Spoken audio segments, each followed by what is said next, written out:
I know, I know, I know. I have trust issues. I have a hard time believing things. I have a hard time trusting people.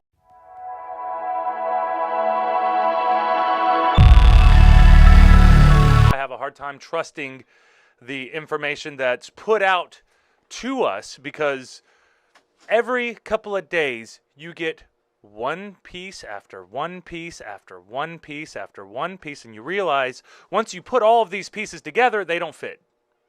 How come they don't fit? Because they weren't ever supposed to fit. They were something that is completely different than what you were expecting. So I have a hard time believing a bunch of these stories that are coming out of Ukraine and Russia.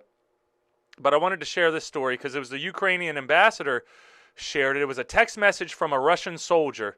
He texted to his mom before being killed in the invasion, Ukraine ambassador says. So, getting this one from Yahoo News. I'm afraid, soldier texted mom, before being killed in invasion. There's something off about this, though. It just seems a little squirrely, don't you think? Don't you think it seems a little squirrely? A Russian soldier killed in the country's invasion of Ukraine had a message for his mom shortly before he died, according to an alleged screenshot after their conversation recently shared by Ukrainian officials. I'm afraid. Ukrainian ambassador Sergiy Kyslytsya read a portion of the soldier's purported messages at a meeting of the United Nations General Assembly Monday. Kyslytsya did not elaborate on how he obtained the text or other details about the soldier. Ukrainian officials have been mounting something of an international press tour as they ask for help in resisting Russian forces. Now, did he just get this? Where did this originate from? You would think that in order to want to make sure that people know that you're up front through and through, you'd be able to explain exactly how you got this Russian's text messages from his mother. Or at least got the screen caps. How did you get the screen caps? Are you sure it's not more propaganda? Are we sure that it's not more propaganda? Holding up a screenshot of the messages on Monday, Kyslytsya said that the soldier's texts came in response to worried missives from his mother, who asked, "Why has it been so long since you responded? Are you really in training exercises?" "Mom, I am no longer in Crimea." He said, "I'm not in training sessions, Mama. I'm in Ukraine. There is a real war waging here. I am afraid. We are bombing all of the cities together, even targeting civilians." Ooh, see? Russia denies that now. Russia says that they're not doing that now. Kyslytsya went on, saying he was quoting the soldier. "We were told that they would welcome us, and they are falling under our armored vehicles. They call us fascists."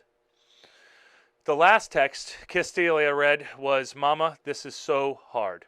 While the messages would have been verified by Ukrainian sources, other reporting has found that low morale among some soldiers could be hindering Russia's widely denounced push into its neighbor. The Washington Post notes dozens of videos and photos of abandoned Russian military vehicles and stranded military equipment can be found throughout social media, and U.S. defense official maintained to Reuters that some Russian units surrendered without a fight in Ukraine. Surely their equipment wasn't working. I mean, they have so many people. They're not worried about a couple of tanks here or there. Russia's attack, however, continues. The country first invaded on Thursday with forces moving from the north, south, and east. Details of the fighting changed by the day, but this is the first major land conflict in Europe in decades. And hundreds have already been reported dead or wounded, including children. Thousands more people have fled or tried to escape Ukraine amid warnings of a possible refugee crisis. And obviously there would be a refugee crisis if everyone's trying to get out of there because they're bombing the cities. I would want to get out of there too. I would want to get my family out of there. So you gotta keep it moving. You have to keep it moving as to the best of your abilities, but who knows? But is this making sense? Is this actually what we're experiencing here? Is this what's going on? Was this an actual soldier, or is this more propaganda? Various countries have also pledged to aid military support to Ukraine, whose President Volodymyr Zelensky has urged his country to resist as peace talks between the two countries have stalled. Yeah, it's stalled because they have a 40-mile line of military equipment coming into the capital. So they're having a lot of problems. But I don't know if I believe the Russian texted mom before killed invasion, because stories just like this. Russian diplomat and George Galloway fooled by fake media report of streamer Wings of Redemption falsely billed as first American casualty of the Ukraine crisis. Now, this is an internet guy. He's a streamer, right? And an image of U.S. streamer Wings of Redemption. Thank you to esports.news from the UK. Wings of Redemption, a.k.a. Jodie Johnston, has once again been used in a tweet from a fake CNN Twitter account, which has this time tricked a Russian diplomat and British politician George Galloway. The fake account, CNN UKR, which has now been banned by Twitter, attempted to fool people into believing it's CNN Ukraine account. It published a tweet saying Bernie, a false name used next to Jodie's picture, is an activist who was the first American casualty of the Ukraine crisis. The news comes after a string of separate fake news accounts posted last year the fake news that Bernie was a journalist murdered in Afghanistan. This time, the tweets have tricked the Russian diplomat Dmitry Polinsky, the deputy permanent representative of Russia to the UN, who either believes these are actual legitimate CNN accounts that posted the tweets or is playing dumb to present American media as an enemy. He called the tweets lies and fakes of mainstream media. He's probably using it for that. How to make a fake. Colleagues, beware.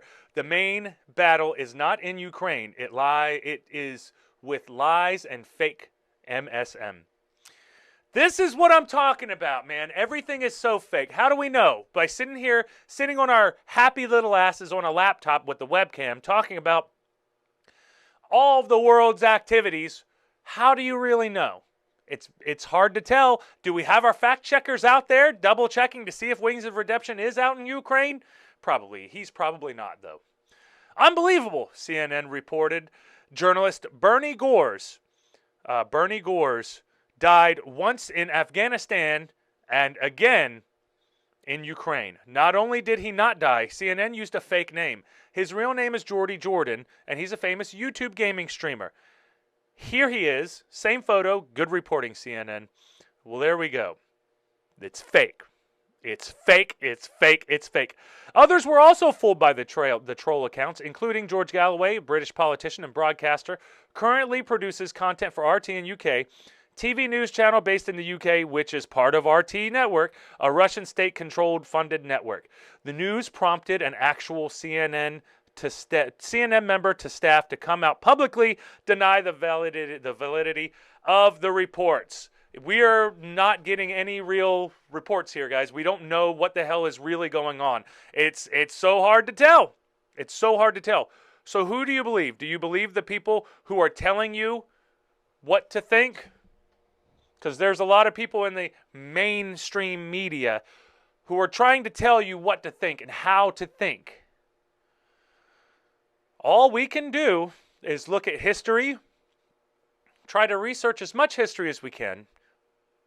But even with that being said, knowing all of the history of a certain plot of land doesn't necessarily mean that you know exactly what's going on with it right now, especially living in an international community that we all live in, because it is getting more and more complicated to learn to see what is real and what isn't. So I put both of these stories together because I want to try to compare and contrast and see that, like, we don't know who Jodie Johnston, well, now we do, Jodie Johnston, whatever, Wings of Redemption. We know who he is, but we don't know who that person was texting. We don't know anything about that. We could actually prove that this is not real, but how do you prove whether or not the Russian soldier text messages are real or not? How do we know that that's not more propaganda for us to make us feel some kind of way about the Russians. Oh, it's getting more and more complicated, as we always talk about on this channel. But what are we going to do? Well, we just pay closer attention, give it time, and more as more information comes out, I'll probably cover the story as I find more details on it. But all you have to do, guys, is keep your head on straight and do not believe everything that's coming out there, because there is so much crap that's being pushed out there. It's hard to say what really is happening. Don't believe everything.